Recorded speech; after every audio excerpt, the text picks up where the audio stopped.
Before you begin watching this video, be sure you go to Screencastify.com to install the extension. Let's go ahead and get started with these 5 tips.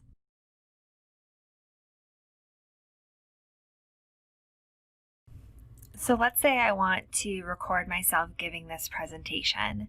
I've got students that are maybe in quarantine or absent, and I want them to see the presentation just like they would if they were in the live class. Instead of launching Screencastify and going to present mode, I'm going to just record my browser tab, and I'm going to keep my screen looking the way it is right now. So I'll launch Screencastify and choose browser tab. Obviously, if I want to turn on the microphone, I can do that. We'll talk about the webcam in a later tip, but then I'm going to be recording here. It's going to give me a little countdown.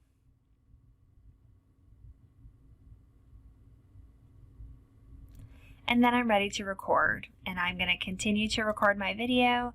I'm going to go through the slides as I need to.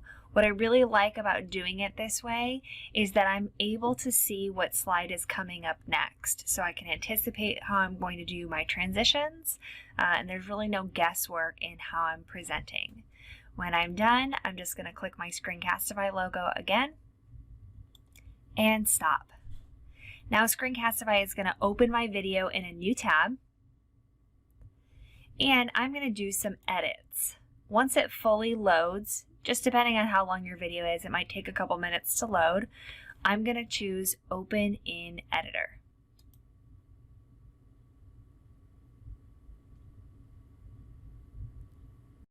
Now that my video is loaded in my editor, I want to crop it because remember, I just want that middle part of the screen showing for the students. So I'm going to select the video down here at the timeline, and then I'm going to choose the crop tool. This is going to allow me to draw a rectangle around the presentation itself. Now, because this is a Google Slides presentation, it really doesn't matter what part of the video I crop. It's actually going to crop the entire thing. And then as you can see, no matter where I am in my video, it has taken out that left sidebar with the slide deck, and it's just given me a nice clean video for my students. When I'm ready, I can choose the export button at the top and save it to my Google Drive as a new file.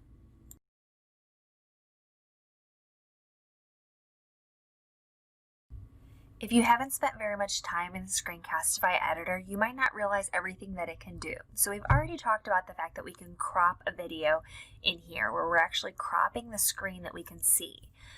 A few other things that we can do with the Screencastify editor are adding multiple videos together, adding text, and then zooming in. Zoom is a new feature.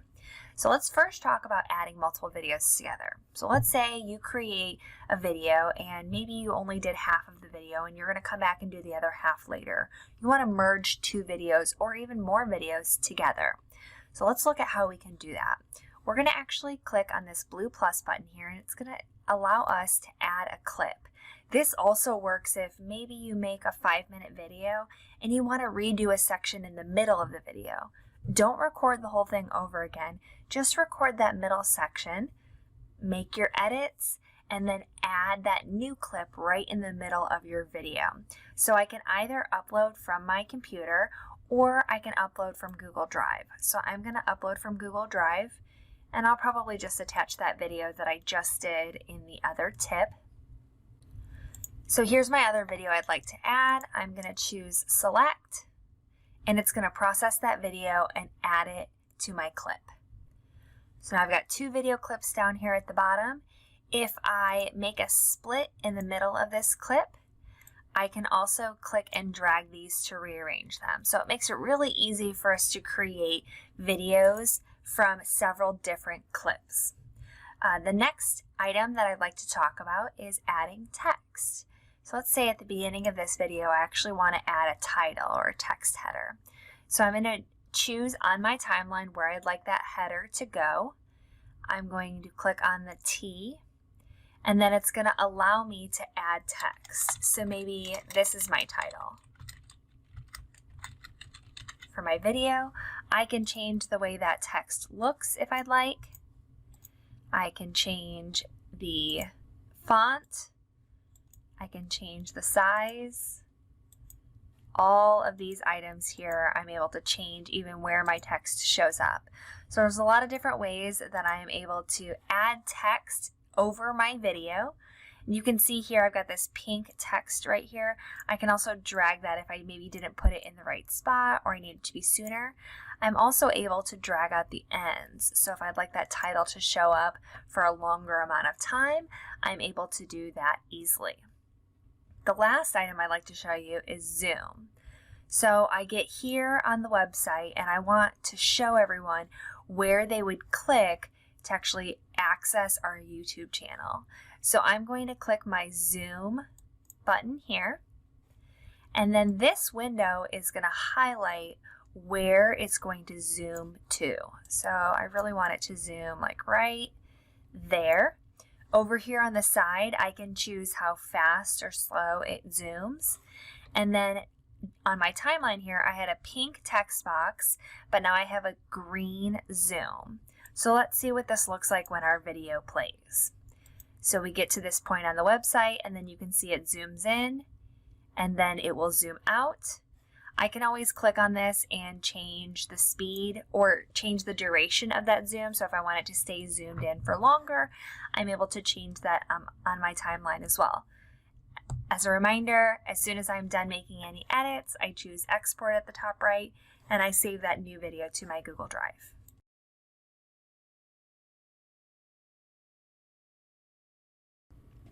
So we've gotten this question recently with more students watching video lessons online. Teachers have been asking us, how do I add closed captioning to my Screencastify videos?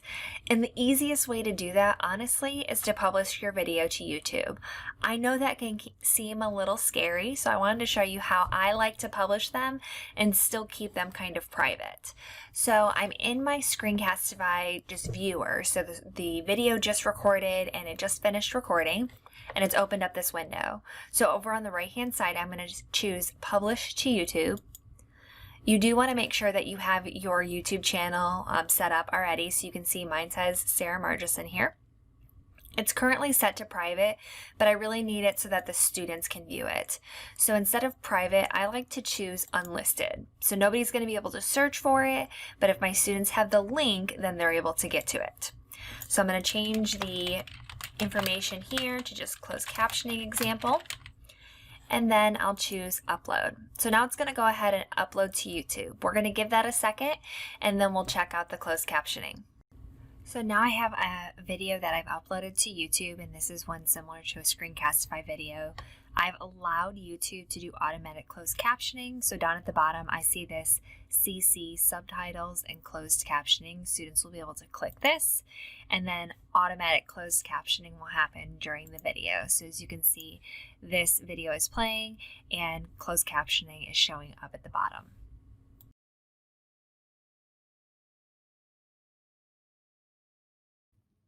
As you know, our laptops have touch screens, and Screencastify does have some drawing tools. So I'm currently recording a tab. I'm actually recording a Jamboard right now.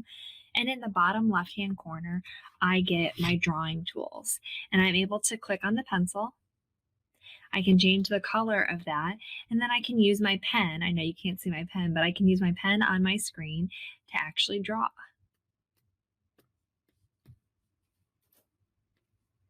And this is being recorded for my students. So I'm going to erase that. I'm also going to show you that you can use your Jamboard tools. If you're familiar with this, you're able to use Jamboard tools and still use your pen to actually annotate over your screen. And finally, as one last reminder, you can use your Windows Ink workspace by clicking the pen in the bottom right-hand corner and opening up your sketchpad. You can see I have a problem up here right now, but I'm able to use my pen and actually draw.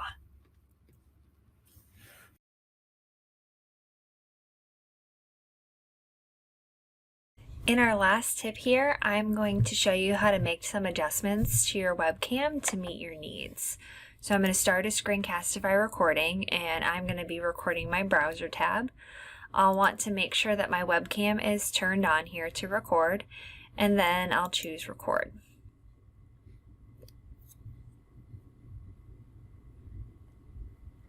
Once my recording starts, you can see I'm down there at the bottom, and I'm able to make adjustments to where the webcam is placed because it's not always placed in the best spot.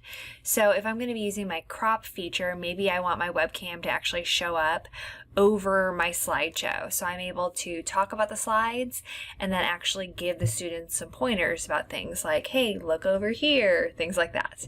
If I want to adjust the size of the webcam preview, I can click and drag the outer corners. Now I don't need to stay in this rectangle. I can also go long and make sure that I'm in the middle, and again I can still be talking about the content over here that's on my slideshow. I can also flip back and forth between full screen and that little mini screen there. So I'm going to go over to full screen. Now you get a full picture of Sarah, and then I can click that button again in the top right hand corner and I'm back to a smaller screen, again able to adjust it as much as I need to and move that around wherever I'd like.